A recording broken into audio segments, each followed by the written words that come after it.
Hello കൂട്ടുകാരെ, ഇന്നൊരു സാധാ നോർമൽ പാൻറ്റാണ് നമ്മൾ തയ്ക്കാൻ പോണത്. അതിന് 33 ഫുൾ ലെങ്ത്ത് വന്നത്. അപ്പോൾ 33 ഫുൾ ലെങ്ത്ത് നമുക്ക് അടയാളപ്പെടുത്താം. അതിനുശേഷം നമുക്ക് ബാൻഡ് വേണം. ബാൻഡിനായിട്ട് 2 ഇഞ്ച് അടയാളപ്പെടുത്തി, പിന്നെ 33 താഴേക്കും അടയാളപ്പെടുത്തി. നമുക്ക് മടക്കി അടിക്കാൻ വേണം. അതിനായിട്ടൊരു എക്സ്ട്രാ ഒരു 3 ഇഞ്ച് കൂടി അടയാളപ്പെടുത്തിയിട്ടുണ്ട്. പിന്നെ ഹിപ്പ് വന്നത് 30 അപ്പോൾ 30 എന്ന് വെച്ചാൽ കറക്റ്റ് ഹിപ്പ് ആയതുകൊണ്ട് അതിനോട് ഒരു 10 ഇഞ്ച് കൂട്ടുമ്പോൾ നമുക്ക് 40 കിട്ടും. അപ്പോൾ 40നെ /4 ചെയ്യാൻ നേരത്ത് 10 ഇഞ്ച് കിട്ടും. അങ്ങനെ ഈ 10 ഇഞ്ച് ഇവിടെ അടയാളപ്പെടുത്തി. അതിനുശേഷം നമുക്ക് ക്രോച്ച് ഏരിയയാണ് കണ്ടുപിടിക്കാനുള്ളത്. ക്രോച്ച് ഏരിയ കണ്ടുപിടിക്കാൻ വേണ്ടിയുള്ള ഒരു ഫോർമുല, നമ്മുടെ ഫുൾ ലെങ്ത്തിനോട് കൂടി 5 കൂട്ടുക. 5 കൂട്ടുമ്പോഴത്തേക്കും നമുക്ക് 38 കിട്ടും. 38നെ 3 കൊണ്ട് ഡിവൈഡ് ചെയ്യാൻ നേരത്ത് 12.6 കിട്ടും. അപ്പോൾ ആ 12.6 ആണ് നമ്മുടെ ക്രോച്ച് ഏരിയ വന്നത്. പിന്നെ ഷേപ്പ് ചെയ്യാൻ വേണ്ടി ഒരു 3 ഇഞ്ച് കൂടി അടയാളപ്പെടുത്തുക. അങ്ങനെ 3 ഇഞ്ച് അടയാളപ്പെടുത്തി.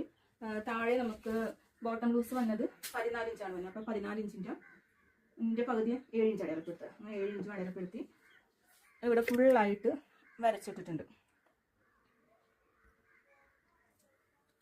ഇതാണ് നമ്മുടെ പാൻറ്റിൻ്റെ ഫൈനൽ ലുക്ക്.